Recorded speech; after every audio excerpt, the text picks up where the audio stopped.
Halo. Terus aku ngapain di sini? Tiba-tiba ya dipalakin disuruh naik.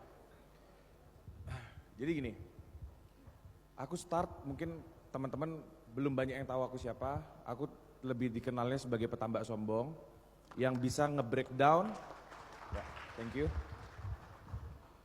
mindset dari beberapa petambak yang ada di jalur pantai utara. Mungkin kenapa aku bela-belain datang ke sini, karena aku ingin belajar gimana sih perairan di pantai selatan. Bisa gak dengan kehadiranku, nanti mungkin sharing di 1-2 tambak, memberikan sebuah perubahan yang cukup berarti, seperti yang tak lakukan di deretan pantai utara di Pulau Jawa, di Madura dan juga Probolinggo. Kebetulan banget, di sini ada teknisi yang tambaknya berhasil kita benerin di siklus lalu. Daripada omong kosong, coba tolong tampilin hasil panen. Kita dari tadi ngobrolnya teknis budidaya ya. Setuju gak yang dicari cuan? Oke, Bal, tolong Bal, yang hasil panen blok D. Teknisnya ada di sini dan bisa langsung ditanya, di belakang ada Pak Bari. Boleh ditanya-tanya gimana sistem kerjaku dan gimana hasilnya dibanding dengan sistem kerja yang mungkin sudah usang, SOP yang sudah usang. Bukan yang ini Bal, ini sampling Bal. Pamer dibilang, ayo Bal, mau tak cukur kumismu ya?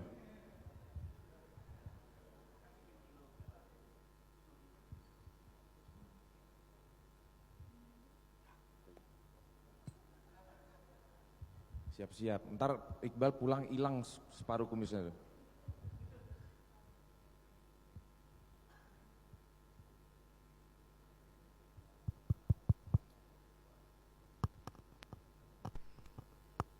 Jadi sebenarnya yang ingin saya sampaikan adalah, saya di Pantai Selatan juga pernah mencoba untuk menghandle di Cilacap.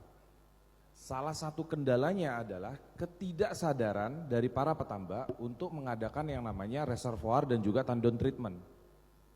Kenapa? Karena masalah yang ada di Pantai Selatan selain alkalinitas, itu adalah tandon.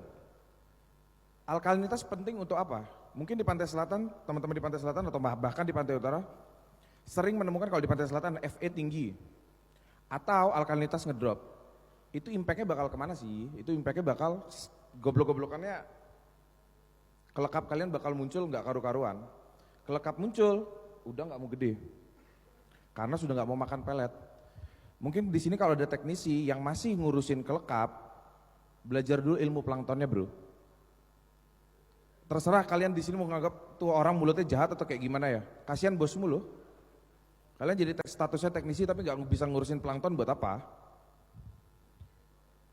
Sedangkan kita di sini sudah ngeriset untuk nanoteknologi. Aku sendiri sudah ngeriset untuk nanoteknologi dan lain-lain untuk menghadapi apen. Dan produkku sudah cukup banyak membantu orang. Aku di sini nggak jualan karena aku bukan sponsor ya. Cuman bercerita levelnya sudah berbeda. Dan di sini kendala apa lagi selain apen, selain EHP yang mungkin sebenarnya banyak petambak tidak sadar. Kemarin aku sempat ketemu dengan beberapa petambak. Mereka tak dikte pelan-pelan, ternyata benar-benar ketahuan masalahnya ada di sumber. Dengan sumber-sumber bor, kalian tidak, petambak-petambak lupa untuk memperhatikan hardness. Selain hardness, unsur K yang ada banyak di alam juga seringkali dilupakan. Unsur K itu buat apa? Kalian rugi hardness 5.000, 6.000 tapi K-nya nggak ada. K adalah kalium yang biasa bisa kita dapatkan di KCl, ya, kalium chloride, itu untuk memaksimalkan si udang agar bisa menyerap mineral yang ada di dalam ekosistemnya. Even mineralmu banyak, tapi si udang tidak ada supportnya untuk diserap, bisa apa udangnya? Kan kayak gitu. Nah, ini kita enak ngomongnya. Saya izin berdiri ya. Kelihatan nggak? Wah, Bal, di zoom dikit Bal. Ya, yang tadi ini aja di zoom bisa nggak? Zoom.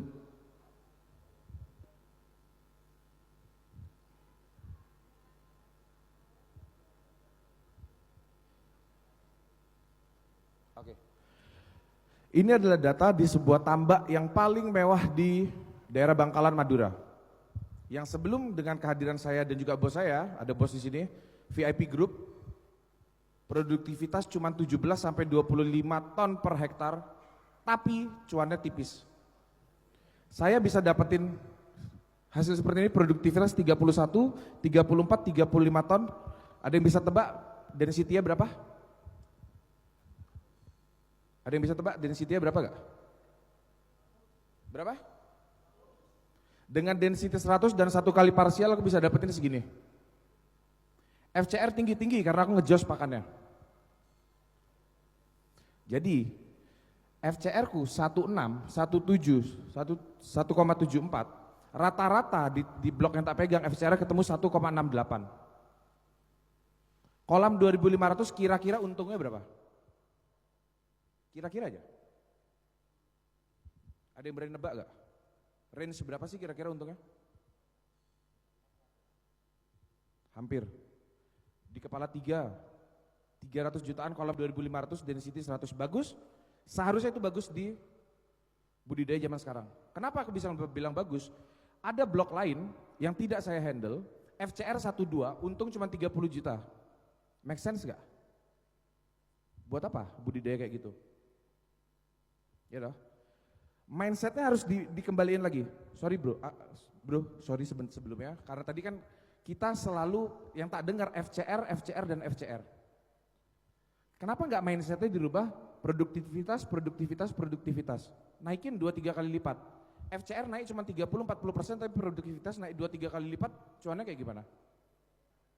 Terus gimana caranya biar bisa mendapatkan titik tersebut? Budidaya simple loh, jaga airnya. Ya, kualitas pakan perbaiki. Indonesia kalau terjadi masalah selalu nyari pakan yang dimurahin. Seharusnya kualitas pakan ini naikin. Bener apa enggak? Kenapa saya berani ngomong keras di sini? Karena semoga ada 1-2 orang yang nanti mencoba untuk belajar, mencoba untuk berubah, akhirnya bisa menginfluence tambak-tambak sekitarnya. Capek aku dengar keluhan bro. Sehari bisa 10-20 keluhan loh. Kok aku WFD kok apa? Every day. Kenapa? Balik lagi tadi aku ingat di sesi pertama ada pertanyaan. Ini om siapa om namanya om? Yang tadi ada pertanyaannya bilang air bakteri 0, betul? Tapi kenapa apan bisa muncul? Karena Vibrio itu juga ada di hepato om. Sedangkan kebanyakan petambak ngeceknya cuma air. Di sini ada berapa tambak yang berani ngecek sampai bongkar hepato setiap 5 hari? Ada tapi mungkin tidak semua. Sedangkan di hepato tersebut bakteri pasti selalu muncul. Lalu apa yang dilakukan untuk bikin itu clean? Oke, nggak usah clean, supaya tidak korum, supaya istilahnya toksinnya tidak keluar. Apa yang dilakukan? Ada yang bisa jawab? Bantu jawab? Satu orang aja. Gimana om? Oke. Sebenarnya yang paling gampang dan paling murah bisa pakai yang tadi sudah disebut. Asam humat, somik, sodium humate. Banyak itu dipakai di sini. Kalau yang sadar pasti pakai. Itu fungsinya untuk mengikat partikel bebas yang bakteri juga termasuk dalam partikel bebas tersebut. Betul om ya? Betul.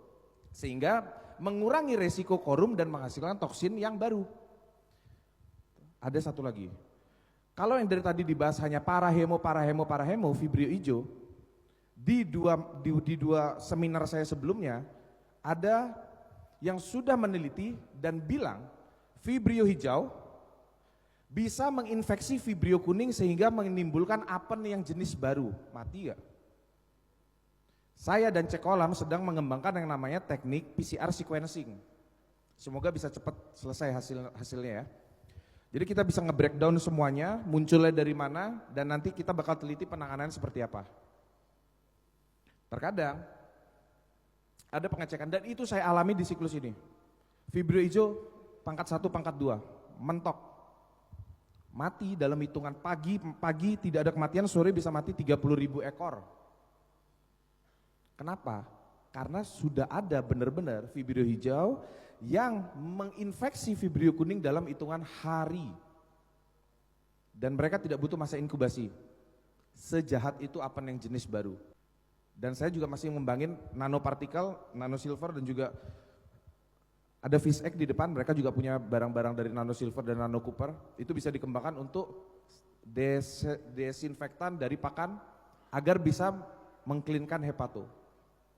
Sebenarnya kayak gitu. Jadi apa sih yang sebenarnya petambak sombong ini pinginin di sini? Om-om sekalian, ibu-ibu sekalian, yang pingin saya tunjukin di sini, dengan tebaran yang aman dan cukup rendah, yang seharusnya di daerah pantai selatan juga tebarannya segitu-segitu aja, cuannya bosku, aku nggak sebut tambah ya daripada ntar ada orang pajak ya kan, cuannya dari 6 kolam, 1 eman. 6 kolam 2000 sampai 2500. Bullshit kalau nggak ada yang mau seperti itu di sini. Gak usah tanya tambak aku dan tambak bos Gary yang ada di Pasean yang asli ya. Itu cuannya per meter 180 sampai 200 ribu kita. Lah kok bisa? Yang jadi kendala pertama, tadi udah tak sampaikan. Di pantai selatan orang-orang mengabaikan yang namanya tandon. Settingan tandon. Suplai air. Yang ketiga tau gak apa? Konstruksi yang sudah jadul. Iya apa enggak? Siapa yang di sini, di teman-teman di pantai selatan yang pakai konstruksi yang healingnya, elevasinya sudah 70 cm dari pinggir ke tengah, bahkan sampai 1,2 meter. Ada ya? Mantap. Nanti kita ngobrol lanjut Om. Kita bisa kembangin kan, biar bisa influence kanan kiri ya. Oke Om? Yang lain tidak bisa. Kenapa data ini yang tak tampilkan? Karena settingan dari tambak ini paling mendekati dengan tambak-tambak teman-teman yang ada di sini. Kenapa data utama nggak tak tampilkan? Tambah kepingin nanti ngerombak kolam, biayanya terlalu banyak. Kita ngomongin yang masuk akal aja. Di sini ada mortal, ada. Benur yang tak pakai ini benur fast growth. Jadi aku agak tidak setuju kalau SR-nya dibilang 70%. SR ketemu 83, 89, ada lagi satu Bal, yang 1 biji doang, itu SR ada yang 100 lebih. Karena kita hitung SR dari bruto, bukan dari aktual. Satu lagi Bal, yang sisa 1 di berapa tadi? Di 6 atau di 7?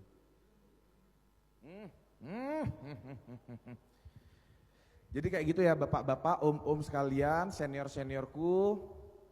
Semoga kedepannya dengan ngocehnya saya di sini, semangat kalian juga bangkit lagi. Saya cuma anak muda yang baru sekitar 5 tahunan terjun, tapi mimpi saya di dunia teknisi udang untuk jadi teknisi 1 miliar 1 siklus sudah terpenuhi. Jadi tolong sampaikan ke teknisi ya bapak-bapak dan yang lain, nggak ada yang impossible selama kita mau belajar. Thank you ya. Terima kasih kepada Ko Michael yang sudah menyampaikan tadi terkait pengalamannya. Mungkin untuk sesi